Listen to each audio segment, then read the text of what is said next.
বাড়ি যাচ্ছি শুক্রবারের দিন। মেইলেজ গেছিলাম, মেইলের যাওয়ার একটু সময় বার হয়ে গেছে আমাদের যাওয়ার জন্য। খুব দ্রুত বাড়ি যাচ্ছি গা গোসল দিয়ে।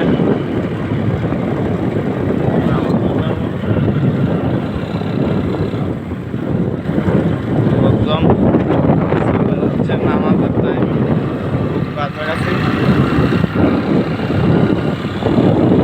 নামাজের টাইম কাছাকাছি এসে পড়ছে, নামাজ পড়ার জন্য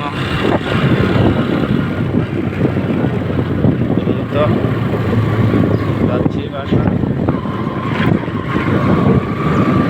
তারা চটপটি খাচ্ছে। বাড়ি চলে আসছি, গোসল করবো, তারপরে সেজে গুজে নামাজে যাব।